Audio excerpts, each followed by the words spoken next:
Back here on Madhouse TV, and of course that's Chris McDonald, and of course DJ Fontana playing behind that great hit. You know, I always love, I'm a big Elvis fan. You know, I'm a big Elvis fan. And Yes, I got started, I was 8 years old when I was watching you on a TV show, and never thought that one day I'd be sitting next to you here in Patchogue, Long Island. Of course, you traveled the entire United States of America. You guys never went out of town, did you? I mean, out of Canada. the country. We went to Canada. Only to Right, Canada. that's it. How come Elvis didn't travel to Europe?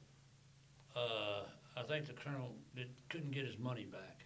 Okay, because you know the story that they all put around there is that the colonel couldn't get a passport because Well, he wasn't a citizen. Now that's what they Yeah, were saying. no, that's what they said. But yeah, They still had Tom Diskin, and they had all Tom, you know, the colonel's people. Sure. They could have took Elvis oh, and absolutely, brought him yeah, back. yeah.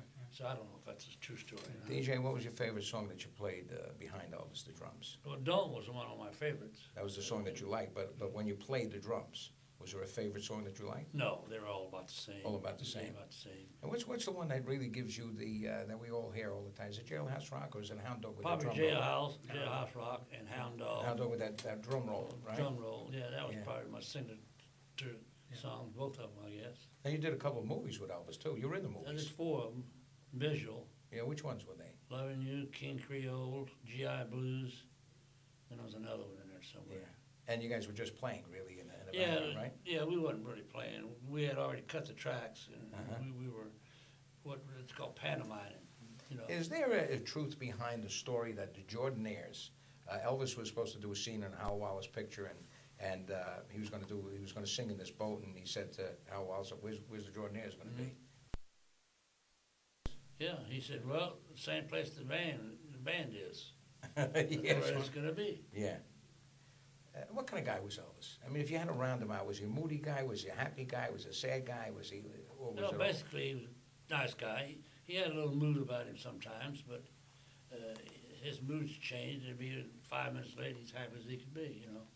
So when he got moody, we'd leave him alone for a couple of days. We're here with Chris McDonald, of course, Memories of Elvis, a top show. It's going all around the entire country. You could check out, Chris, what's your website address? ChrisElvis.com.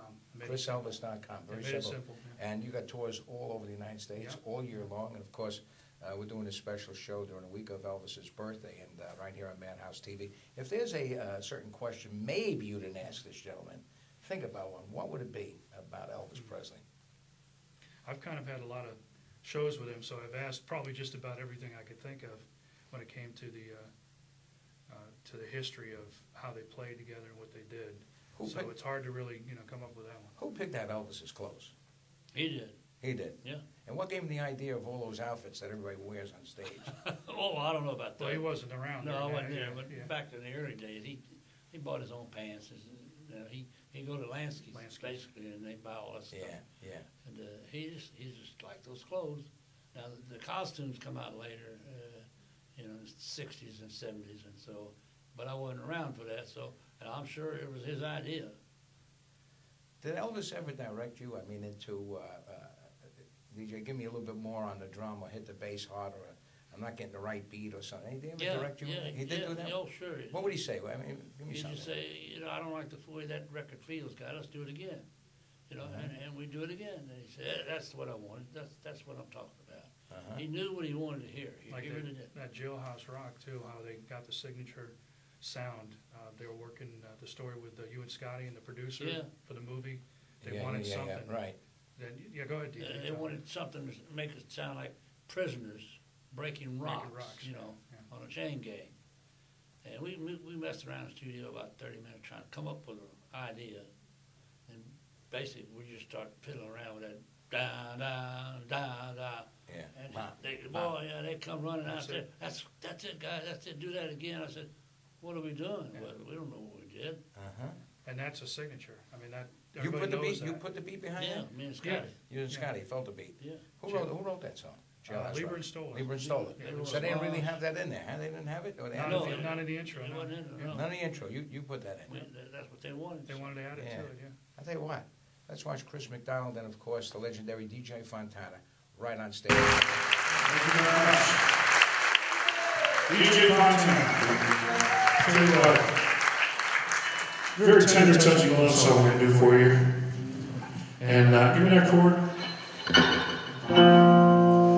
How about give me some of those triplets?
Some of you may have, when you were dating back, if you were around, or heard about it a long time ago, when you would date somebody, the girl would wear their class ring around your neck, right? And they may wear it today in your eyelid or your nose. We're going to go back when it's simple. Here's a little, won't you wear my ring?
Before Elvis DJ started working together, DJ played, he basically played in a couple of those, what do they call those things? Gentlemen's Club. Gentlemen's Club? Strip joints? Strip joints. So he used to accent what the women were moving, I mean how the women were moving.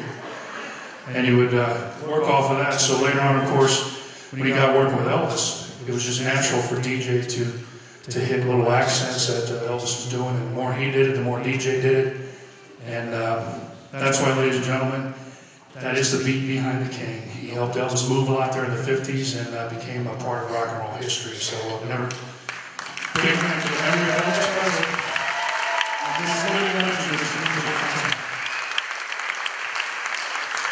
So what do you say, any golfers out there? You ever play golf? No, wait. You do this before you tee off.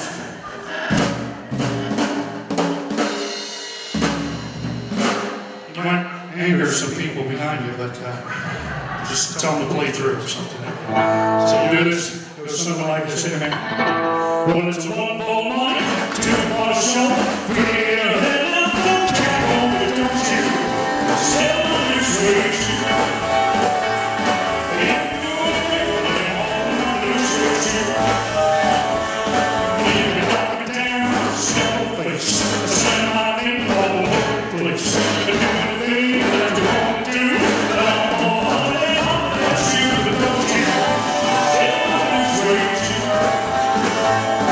If you do it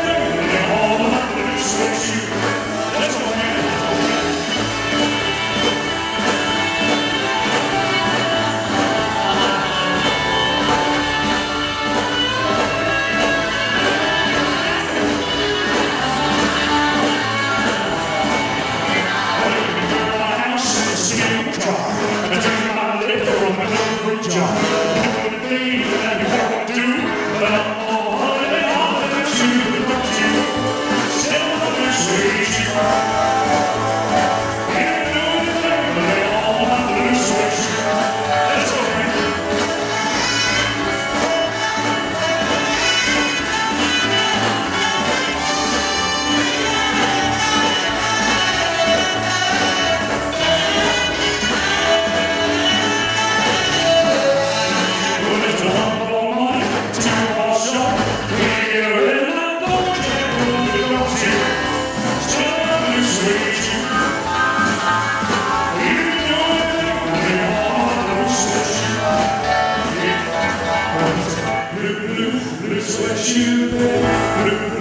Blue sweat shoes on, blue sweat shoes, baby, blue sweat shoes, we can do anything, let me on my blue sweat shoes, let's go.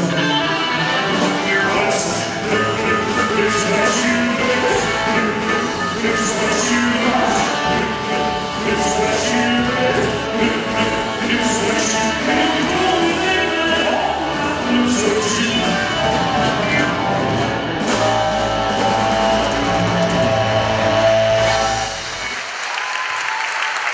Thank you very much.